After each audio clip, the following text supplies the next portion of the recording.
kasih pemirsa, Anda kembali menyaksikan Kominfo Newsroom. Pemirsa, Wakil Menteri Komunikasi dan Informatika Nezar Patria membuka sosialisasi Pemilu Damai 2024 demi Indonesia Cerdas Memilih edisi Jogja. Dalam kesempatan ini, Wamenkominfo berfokus pada pesan untuk mendukung peningkatan partisipasi masyarakat melalui pemenuhan hak memilih dan dipilih, mencegah polarisasi dengan menjadi pemilih cerdas dan bijak, serta menjaga ruang digital agar tetap sehat dan kondusif melalui semangat anti-hoax. Komisi Pemilihan Umum telah menetapkan narasi besar pemilu sebagai sarana integrasi bangsa. Guna mendukung narasi tersebut, Kementerian Kominfo mendorong kampanye Pemilu Damai 2024. Narasi Pemilu Damai 2024 berfokus pada pesan untuk mendukung peningkatan partisipasi masyarakat melalui pemenuhan hak memilih dan dipilih, mencegah polarisasi dengan menjadi pemilih cerdas dan bijak, serta menjaga ruang digital agar tetap sehat dan kondusif melalui semangat anti-hoax. Informasi lainnya, pemirsa, PT Kereta Api Indonesia meluncurkan 3 kereta api baru, terdiri dari kereta api Papandayan relasi Gambir Garut, kereta api Pangandaran relasi Gambir Banjar, dan kereta api Malabar relasi Bandung Malang. Direktur Utama PT KAI Didik Hartantio mengatakan kehadiran 3 kereta api tersebut diharapkan mampu untuk mendongkrak sektor pariwisata Jawa Barat bagian selatan, terutama bagian Garut dan Pangandaran. PT Kereta Api Indonesia meluncurkan 3 kereta api baru, yakni KA Papandayan Express relasi Garut Gambir, KA Pangandaran relasi Banjar Gambir, dan KA Malabar keberangkatan pagi hari relasi Bandung Malang guna meningkatkan aksesibilitas di jalur selatan Jabar. Direktur Utama KAI Didik Hartantio mengatakan bahwa peluncuran KA Papandayan ini mampu memberikan pilihan perjalanan kepada pelanggan kereta api, khususnya dari stasiun Garut ke Jakarta, yang selama ini hanya dilayani oleh KA Cikuray, relasi Garut, Cibatu, Kiara Condong, Pasar Senen. Adapun peluncuran KA Pangandaran memberikan pilihan bagi pelanggan KA dari arah Jakarta menuju Bandung, Tasikmalaya, Ciamis hingga Banjar atau sebaliknya. Sementara KA Malabar yang sebelumnya keberangkatan dari stasiun Bandung hanya pukul 17.20 waktu Indonesia Barat, saat ini ditambah keberangkatan pagi pukul 9.50 waktu Indonesia Barat menuju stasiun Malang. Didik berharap dengan diresmikannya 3 kereta api baru ini dapat menumbuhkan sektor pariwisata di Garut maupun di Pangandaran. Semoga dengan pengoperasian kedua kereta ini menuju daerah wisata yang berpemandangan indah di Jawa Barat Selatan ini, maka kami harapkan kita bisa berkolaborasi, ya Pak PJ Gubernur, Pak PJ Bupati, Bu Wali Kota, untuk terus mengembangkan daerah-daerah ini untuk menumbuhkan kegiatan transportasi.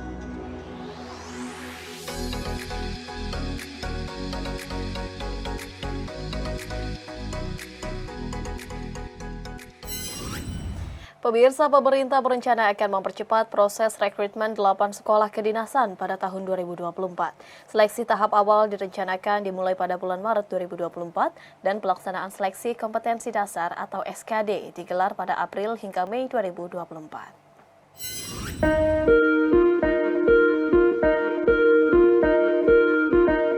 Pemerintah akan membuka pendaftaran untuk 8 sekolah kedinasan pada bulan Maret 2024. Hal tersebut disepakati usai dilakukannya rapat koordinasi percepatan pelaksanaan penerimaan mahasiswa, praja, taruna sekolah kedinasan tahun 2024 pada Rabu 24 Januari 2024 di Jakarta. Namun waktu tersebut dapat berubah sesuai kesiapan dan dinamika yang terjadi. Menteri Pan-RB Azwar Anas mengajak putra-putri terbaik bangsa untuk mendaftar di sekolah kedinasan sesuai minat masing-masing. Untuk itu, para calon pelamar diharapkan bisa segera mempersiapkan dokumen persyaratan yang diperlukan untuk pendaftaran. 8 instansi yang akan membuka pendaftaran sekolah kedinasan pada tahun 2024 tersebut yakni Kementerian Hukum dan HAM, Kementerian Keuangan, Kementerian Perhubungan, Kementerian Dalam Negeri, Badan Intelijen Negara, Badan Siber dan Sandi Negara, Badan Pusat Statistik, dan Badan Meteorologi, Klimatologi, dan Geofisika. Adapun tahapan yang harus dilalui yakni pendaftaran, seleksi kompetensi dasar yang menggunakan sistem CAT, hingga seleksi lanjutan yang pelaksananya diatur oleh masing-masing sekolah kedinasan. Pelaksanaan seleksi kompetensi dasar atau SKD rencananya akan digelar pada April hingga Mei 2024. Pemirsa, sebanyak 5,7 orang petugas kelompok penyelenggara pemungutan suara pemilihan umum untuk 820 TPS di seluruh Indonesia dilantik secara serentak pada hari ini. Pelantikan pada hari ini juga ditandai dengan penanaman bibit pohon secara serentak di lokasi pelantikan.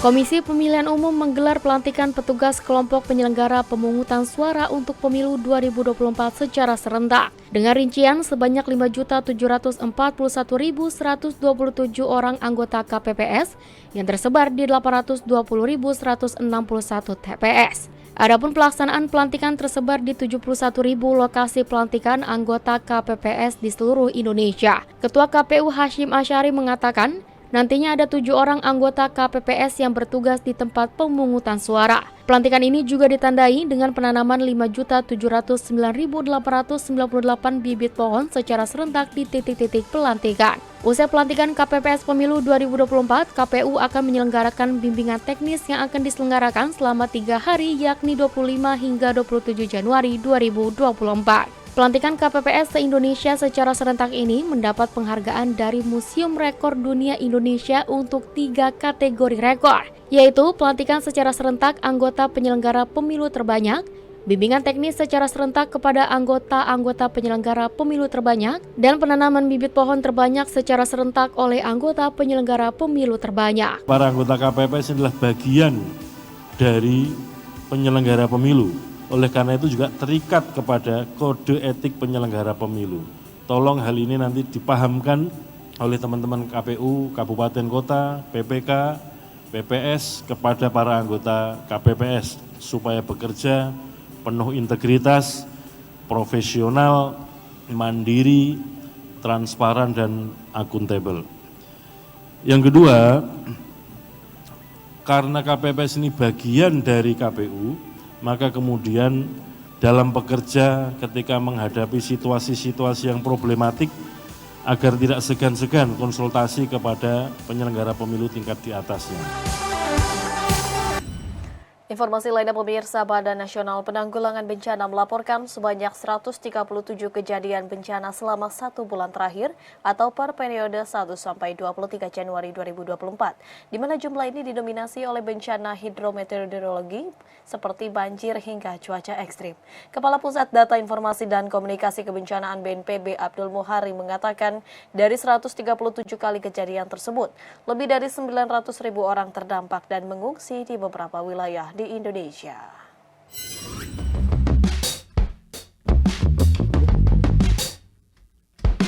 Badan Nasional Penanggulangan Bencana mencatat terdapat 137 kejadian bencana yang terjadi terhitung dari tanggal 1 hingga 23 Januari 2024 yang mengakibatkan 900.000 orang terdampak dan terpaksa mengungsi di beberapa wilayah di Indonesia. Kepala Pusat Data Informasi dan Komunikasi Kebencanaan BNPB Abdul Muhari dalam disaster briefing mengatakan jumlah kejadian bencana tersebut didominasi oleh bencana hidrometeorologi sebesar 97,81% dan bencana geologi 2,19% dengan urutan bencananya terdiri dari banjir, cuaca ekstrim, tanah longsor, hingga gempa bumi. Dari jumlah tersebut, BNPB juga melaporkan kejadian bencana yang tercatat di BNPB pun hanya 30 hingga 50% saja dari jumlah kejadian bencana yang masih belum dilaporkan oleh beberapa wilayah daerah yang terdampak bencana di Indonesia. Untuk itu, BNPB akan memberikan atensi khusus terhadap potensi banjir, angin, atau cuaca ekstrim yang disertai hujan dan tanah longsor pada periode musim basah terhitung dari bulan Januari, Februari, Maret hingga April 2024 mendatang agar mampu memitigasi terjadinya bencana di Indonesia. Dan ini memang periode-periode kita di